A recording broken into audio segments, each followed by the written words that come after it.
Welcome back to another episode of the Hope Natural Health Podcast. Last week, we discussed how to use your menstrual cycle for more income. And this week, I have another guest. We are on a roll with guests, but I have Daniel Packard, who is a U.S. Berkeley mechanical engineer who turned his painful 10-year battle with severe anxiety into a mission to engineer an actual permanent solution for anxiety. After 8 years of research and testing, working with 3,000 people from 5 different continents, Daniel and his research team made the breakthrough discovery that anxiety is not a problem of the mind, but the body.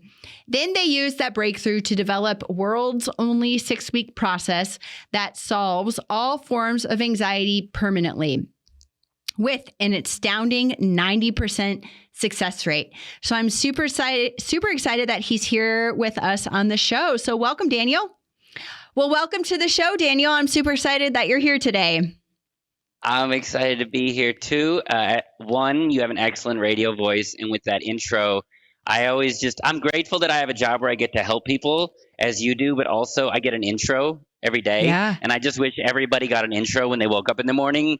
I would love it. I'm not going to ask you to show up to my bed every day and do an intro. Waking up now is Daniel Packard. He's excellent at bringing just the right amount of food to a buffet. He not only knows how to inhale, but exhale. Daniel. But anyway, I just wish the whole world could get an intro like that. Right? It's so awesome. So again, thank you for being here. Let's dive right in a little bit more about you, your background. I mentioned a lot in the intro, but tell us a little bit more how you got into your current work. Well, Dr. Erin, as you know, a lot of people who help people go through their own human struggle. They overcome something and then they help. That's not me. I was born perfect and everything was really easy. And oh, wait a minute. Nope, that's not me. Now that you mention it, there was some hardship there. Okay, so what we do, which I'm very proud of, and I think the world really needs, is I engineered an understanding of fear and anxiety that allows you to be free of it permanently so that it's gone and it doesn't come back. When you break a bone, they put a cast on it, it heals, you're done. You don't have to spend years going to a therapist understanding your leg. It's healed. And that's what we do for people. And it's quite a remarkable thing. It was not easy to do. Trust me, it's not like I just woke up one morning. And the passion came from the fact that growing up, my dad was a scientist, and he told 2 things to me. He said, Daniel, if something in this world isn't working, you can invent something better. And he also said something to me that was very impactful, which is he said, anybody can claim to know what they're talking about. Anybody can have a theory, but results matter. Whoever gets the results, that's the person you should trust and listen to. And the world needs results, not more theories and ideas. And that stuck with me. I went to UC Berkeley Engineering School because I loved inventing. I liked making things that work. And I got trained how to look at a complex problem that seemed unsolvable, build a prototype, and then you start testing it to see, will it work? You can't just have a theory and idea. You got to test it and optimize it and retest it and refine it. And I got very good at solving things and developing things that just work. They get consistent results, which came in very handy because I got into a relationship in my 40s and we fell in love. We did not live happily ever after. Spoiler alert, Disney. I have issues with your narrative. And later I found out I was being emotionally and verbally abused, and I was too insecure and codependent to really have a problem with it. I thought love would conquer all. Again, Disney, we got to talk. And it was my fault for staying. I stayed. That's on me. 100% my fault. I know I'm the only person in your audience to ever stay in a relationship too long. Just me. But 2 weeks after it was over, I was talking to a friend. They interrupted me. And all of a sudden, my body got filled with terror. And I thought, that's new. I don't like that. And then the next day, somebody was running late for a meeting. And again, I felt this feeling like I was going to die. And I go to a therapist. They say you have complex PTSD and severe anxiety as complications from the abuse. And I went, okay, great. And so like your audience that struggles either with anxiety, some trauma, panic attacks, maybe fear of rejection, fear of public speaking, anything in the fear family. That's different than the Addams family. This is the fear family. I went, looking for help. And I went to the therapists and the doctors and the psychologists and the spiritual teachers, and I read the books and the apps, and I did EFT and IFS and EMDR and CGT and CBT and MOUSC. Like I did all the letters, Dr. Erin. I did all the letters. I went to all the experts that had letters after their names, and I was not free of it. I still had it. And when you can't be who you want to be and you can't live the life you want to live, I was at home in the fetal position in terror all the time. But because I'd gone to all the experts and they couldn't help me, I was losing hope because you feel trapped. And I wouldn't have taken my own life. But I got why people do. I went, oh, I get it. Now I used to judge people. Oh, why would you do? Oh, I get it. When you are in pain and you've gone for help and you can't get it, you feel trapped and hopeless and stuck. And I looked up to God, and I was like, dude, what do you, I don't know if I called him dude, but whatever. I said, what do you want from me, man? I spent $100,000, 10 years. I know this is a test. I've gone to everybody. I'll work hard. I'll put the time in. What do you want from me? I had this sort of awareness of what my dad said, which is if something in the world isn't working, build something better, and results matter. And I looked at the $1 trillion therapeutic personal development industry, and I saw a lot of well-intentioned people who, based on results, meaning solving something, were not getting good results. They were making a lot of money, but they weren't getting good results. And to heal my own pain, but also seeing the world is in a lot of pain. There's so many metrics that are improving on our planet. Anxiety's on the rise, depression's on the rise, addiction's on the rise. Suicide's the number 3 killer of teens. I was like, somebody's got to do something about this, and the experts aren't getting the job done. So I started my own research company with this mission. Could we invent something just better that solved this so people could be free of it? And I didn't know if it was possible. It was just an idea. But 3 years into the process, I woke up one morning and I was just calm. And it was weird. It was disorienting. And I thought, this is temporary. There's no way this is permanent. But it was permanent. I've been chill as a cucumber 10 years straight. No anxiety, no fear, no panic attacks, nothing. I can feel a little bit of stress for like 3 to 5 minutes, but that's it. I'm free. And because of that, I can now fulfill my potential and live a happy life. And when my team saw those results, they said, we did it. We figured out anxiety. I was like, no, for me. But we didn't do this for me. We want to engineer a system so that anybody can get these results. So the real work started to developing and optimizing a system and testing it and refining it. So now we have a 6-week online program. We have a 90% success rate. And that's because of all the testing and optimizing. No matter what type of fear or anxiety you have, you are free of it. And because we care about results and because our program has been tested to work, when people work with us, you do not pay us at the beginning. Because for me, our mission is you're free of it. And until we've gotten you that, we haven't helped you. So we don't want your money. You pay us at the end, once your fear and anxiety is measurably, because we measure it, we track it, we care about results. When it's measurably, scientifically gone, that's when we get paid. Because if we can't help you, we're not taking your money. Other people will, but it just makes you feel more like crap, and we're not going to do that to you. So that's kind of my story, and what we're trying to bring to the world is a way for people to be free of this horrible thing so that they can live the life they want to live and be the people they want to be. I love that. So why, you kind of touched on it, but why do you think, or what do you think is broken in the mental health industry? I mean, that's a great question. And ultimately, I'll never know for sure because I'm not in it. I've spoken to mental health professionals, psychologists. They're honest. They'll say, yeah, we don't know how to solve this. Like it's just management. Here's the issue. It's not that they can't. Look, this was not easy to solve. This took 8 years and $1 million in research and development and everything I had in me. And I'm a trained engineer to problem solve. And I was in so much pain, I was motivated. So I don't expect the average therapist or psychologist to drop what they're doing, do what I did, move to Africa, work with addicts for 2 years. Here's the issue. The experts know they're just managing it, and it doesn't bother them that much. It's an acceptable It's just the way things are done. And it's that apathy that is why I don't think you're trying that hard to solve it. I spoke to a therapist who said when she went to get her certification training, one of her teachers said, when you're a therapist, 1/3 of the people you help, you're going to help. 1/3 will stay the same, and 1/3 will get worse.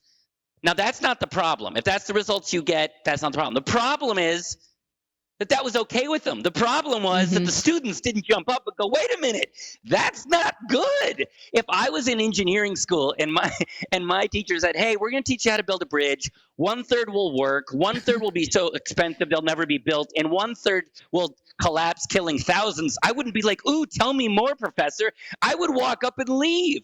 But this is just acceptable in the industry. The problem is because the experts are just handing out Band-Aids, people are starting to feel hopeless and broken and like it's their fault. And I want to tell your listeners, if you have fear and anxiety, it's not your fault. The experts have an incomplete model of understanding. They don't know how to solve it. It is solvable. That's why they haven't solved it. But it's not your fault. You are not trapped. You are not broken. You need to find people, us, that are passionate about solving it quickly, permanently, so that you're free of this. So that's my answer. What do you think? Do you think there's some apathy, some sort of just acceptance that this is the way things are done? Absolutely. Absolutely. 100%. Why? First of all, thank you. Thank you for being honest. Thank you. Thank you. Proceed, but thank you. Why is most anxiety misdiagnosed? Well, because again, the professionals, the experts are trained to manage symptoms. And so just going into it, the whole thing is broken. So they're going in, they're calling it, when I went in to get diagnosed, like, oh, you have severe anxiety disorder. And I was like, oh, wow, thank you. Here's some money. That's not helpful. It's not even clear what it is. Why am I anxious? What is the root cause of it such that I am? Or even just calling it, you have PTSD. Have. How do I have it? What is the mechanism by which? And how do we? So the issue is that it's a symptom. Just like physical health, it is a symptom of poor nervous system health. And the reason you have poor nervous system health is not something complicated. It is something simple, which is that the daily things you do, the small daily choices you make, completely unbeknownst to you, are damaging and hurting your nervous system, leaving you feeling unsafe. Now, we know about this with diet. If you're 100 pounds overweight, nobody says, oh, you suffer from fat stomach disorder. Nobody says, oh, people just go be like, no, you're eating too much and you're not exercising. Your daily choices are accumulating to create this symptom that we call overweight. But overweight is not a disorder. It's a symptom of daily choices accumulating. So we saw that anxiety is that the nervous system is out of balance. When the nervous system is out of balance or damaged, it will create a feeling in your body of feeling unsafe. If you feel unsafe, you will feel a feeling called anxiety. Does that make sense? Now, the unsafety is not coming from the past. That's what the people are told. It's coming from your daily choices right now. 10 to 30 times a day, people are doing things unbeknownst to them that are hurting and weakening their nervous system. So what we do is we change people's very simple daily behaviors, little tiny things you can adjust. And when you basically go from neglecting your nervous system to taking care of it, it becomes strong and healthy. You feel safe and solid from within, and the fear and the anxiety go away and don't come back. Wow. That's amazing. So without knowing everybody's specific condition, is there certain things that you could recommend that someone do now that you see most everyone do that is not helping their nervous system? And I'm assuming it's mainly stemming from the subconscious brain. We're doing things that we don't even really know that we're doing. So can you touch on more about that and the things that we're doing daily that are impacting our nervous system negatively? I can, but I want to be strategic about it. Of course, you being a doctor and just being curious, you're going to be like, well, what are the things? What are the things? And what we're trying to do is really educate people that once this has happened, just like in the physical body, sometimes in the physical body, there's an issue that's very solvable with just like a small thing. If you haven't brushed and flossed for a little while and your gums are bloody, brush and floss. A small thing will get the job done. But if you neglect your teeth long enough and you have an infection in your root and you need a root canal, is there any like one little tip or tool that can turn that around? No, not really. No. If you have neglected your diet and your arteries are clogged and you're having a heart attack, nobody says, hey, doc, can you give me a tip or a tool to turn this around? It's too late. So True. the experts are making millions and billions of dollars selling little tips and tools that will not get the job done. You need a complete system. That's why what we have is so effective. It's a full system. It's a complete set of tools in a specific order and sequence and timing with instructions. Just like if you get your knee repaired, it's a system. You get your teeth repaired, it's a system. You get your heart repaired, it's a whole system. So I don't give the tips and tools because that's what won't help. But here's what I'll tell your audience. Here's what I'll say. I'll give you an example to show you that this is simple and more mechanical than you realize. Okay, kind of an interactive role play. How's that sound? Love it. Okay, so your anxiety and fear feel complicated. They're not. Our approach works because it's mechanical. If you try to approach things spiritually or psychologically, it's vague, it's abstract. It's okay for understanding, but not a solution. If you're choking, do you want someone to walk up to you and say like, hey, I think you have a scarcity mindset around air, and I think you need to just surrender and not be so attached to living? Or do you want someone to walk up and say, hey, look, here's the deal. You got a piece of lettuce caught in your windpipe. It's mechanically blocking air. I'm going to put pressure on your stomach. It's going to put air behind the lettuce, pop it out, and you can breathe again. If you want to solve something quickly and simply, do you want a spiritual, psychological understanding or a mechanical understanding? I would rather have a mechanical understanding. And why would you want a mechanical understanding, Dr. Erin? Because I feel like that's going to help me fix it, get to the root. Yeah. Now, when I say it, you're like, oh, that just sounds so simple. But it's not. That's why the therapists are failing everyone. They're just giving understandings and insights, but they're not solving it. Mechanics helps you solve things quickly. Now, here's a quick inner mechanics lesson for your audience so that they know that this is possible, okay? Again, mechanically, you do not have anxiety. You do not have PTSD. You do not have a fear of rejection. You don't have it. That word is vague. That is not mechanical. When you take your car to a mechanic, they don't say like, oh, you have a power. You have they explain to you the specifics. So mechanically, what's going on is you have a symptom of feeling unsafe. If you feel unsafe from within, can you see that you will feel anxious, panicky, afraid of certain situations? Can you see your mind will spin trying to solve problems if you feel unsafe from the inside? Can you see that? Yep. Yeah. Yeah. Just think of what you struggle with in life if you're listening to this and just say, if I feel unsafe, would that be a symptom of that? And pretty quickly you can go, yeah, if I feel unsafe, I'm going to feel anxious. I'm not going to feel comfortable in my own skin. I won't feel confident. So you don't have anxiety. You don't have PTSD. You don't have fear of rejection. You feel unsafe from the inside out, in the body, not the mind, the body. So then the question is, mechanically, why? Why do we feel unsafe? People ask me all the time, why am I anxious? Why am I anxious? The reason they're asking why is because the experts haven't told them why. They just say, you're feeling anxious, but not why. Here's why. But we'll do a little role play here, okay? So that you can feel it. And this is just to show you that there are simple things that will make your nervous system feel unsafe and simple things that will make your nervous system feel safe. So we'll do a little role play here. And when I talk to you, Dr. Erin, I'm also talking to your audience. So when I say the word you, I'm talking to you and you, okay? So let's say we're friends, okay? And all of a sudden, I start treating you like crap. I am not nice to you. I don't care about you. When you ask me for help, I tell you I don't care. I know what you need emotionally, and it doesn't matter to me. I put everybody else first, and I put you last. And when you tell me you're upset, I tell you it doesn't matter to me, and you're on your own. If I treat you that way for a while, how are you gonna feel around me?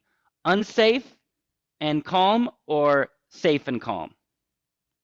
Unsafe and not calm. Yeah. And you didn't have to think about that or No. explore your childhood. It's just like, no, mechanically, that's not going to feel good. It's almost like a reflex. Okay.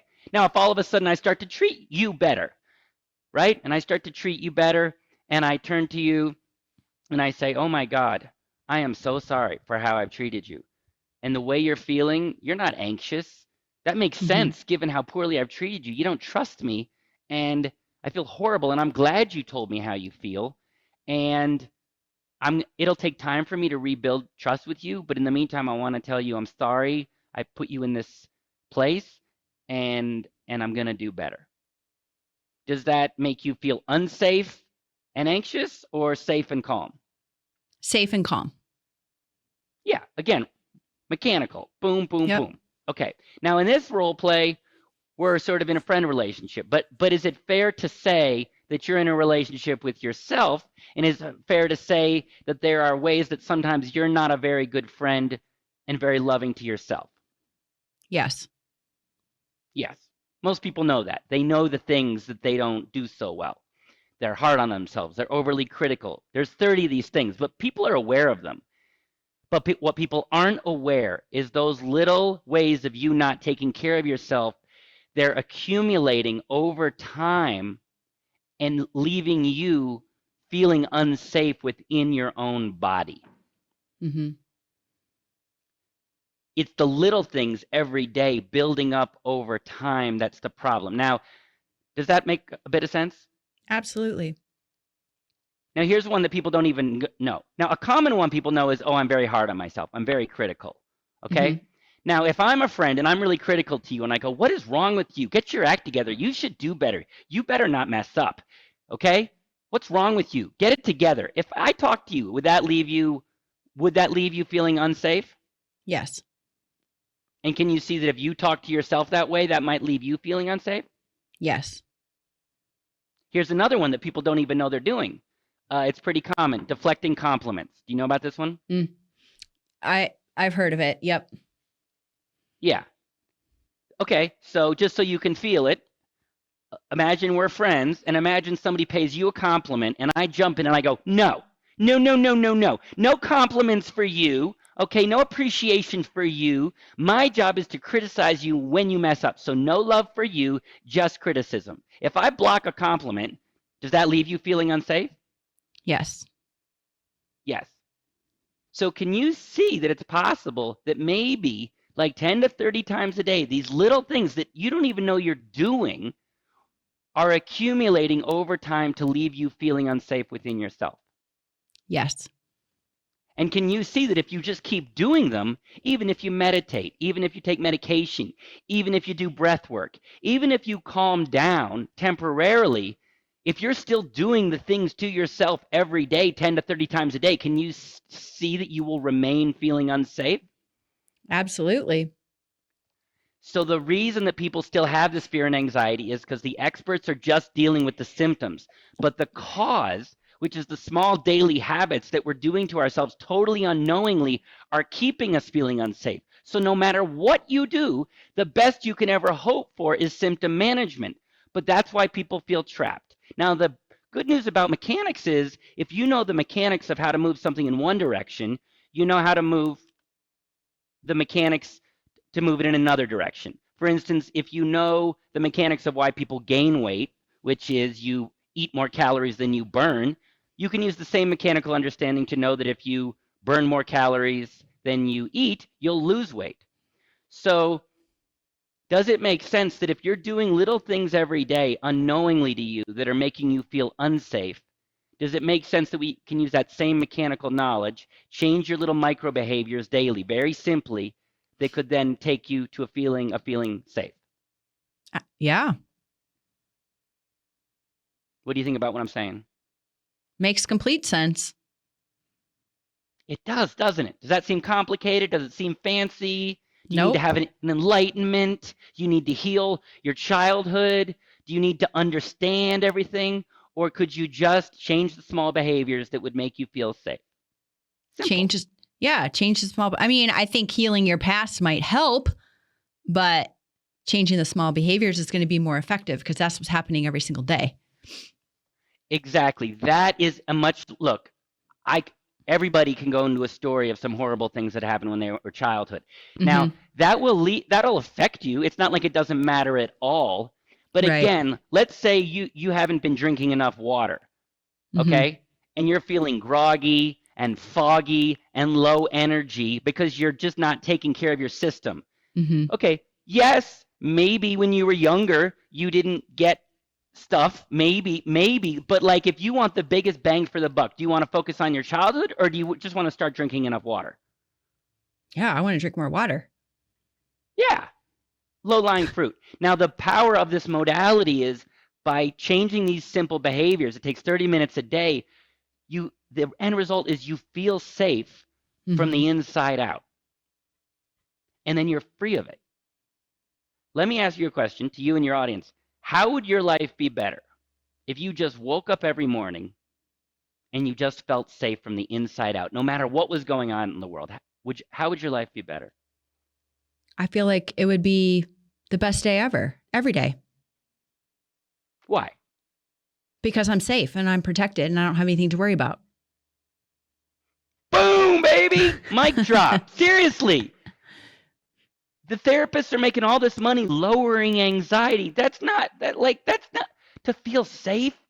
I used to be hiding in my house in a fetal position. I wake up every morning safe. Nothing affects me. So I'm free. This energy that you see, it's not cocaine. This is the natural enthusiasm of somebody who feels safe. So their heart is open, they're passionate, and they do. And the beauty, and this is who we work with. When you feel safe, everything that you care about, everything that you want to do, you can do better and at a higher level. The people that we work with are people that are not motivated to be free of fear and anxiety. Logically, everybody would be free of fear and would love to be free of fear and anxiety. Logically, if we had a program where you only pay at the end when you're free of this, lots of people should do this, logically. But do you think people act logically? No. Give me one reason. There's many, but give me one reason why somebody would have fear and anxiety, know they could get rid of it permanently, but wouldn't be motivated to do it.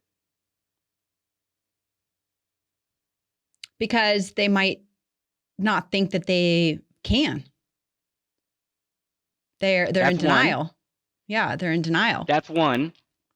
They've gone to all the experts, and the experts haven't solved it. So it's like, why try again? I'm just going to fail and feel worse about myself and feel more trapped and broken, so they don't try. So all these experts not only have not helped people, but they've made people feel defeated and hopeless. But also people are afraid to let it go because they've been this way so long. They're like, well, who would I be with this gone? It's scary.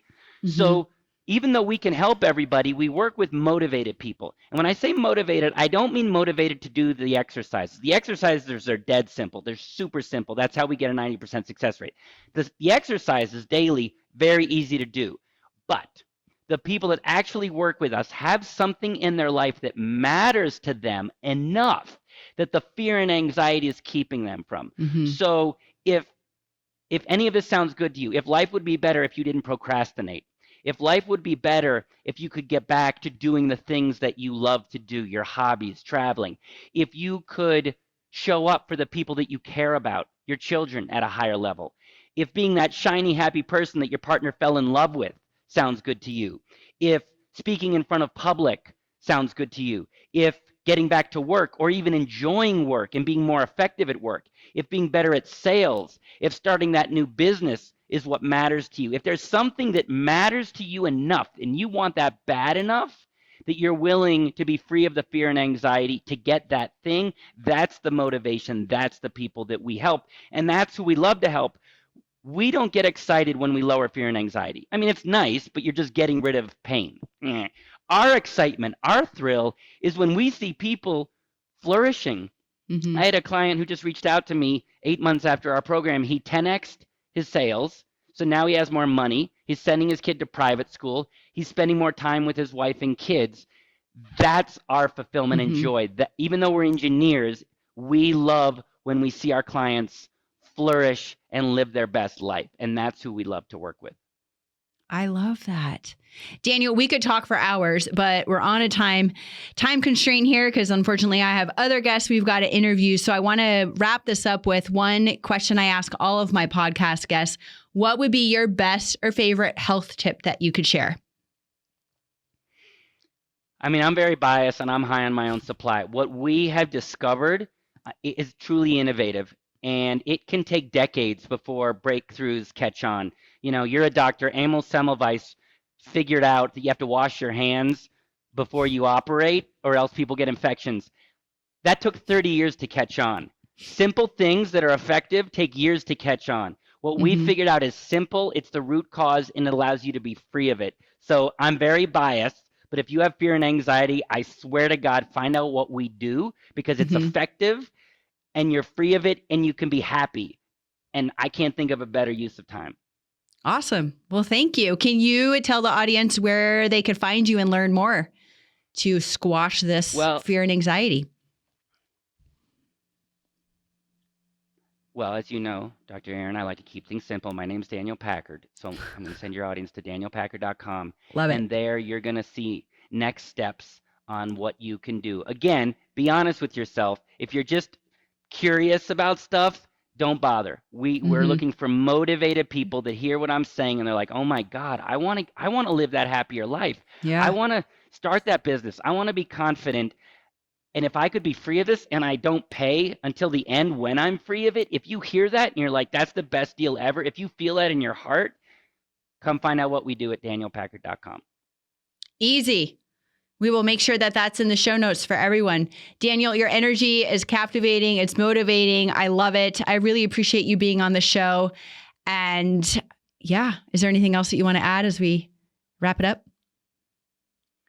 Not really. Just the passion, the excitement is in the results that we're getting. This isn't fake. We're all here to help people. You help people. Yep. And this excitement and passion comes from the confidence that we help people and that we do help people. So thank you for seeing that passion. It's real. Thank you. Keep it up. It's appreciated. Thank you everyone for listening, and we'll see you all again next week.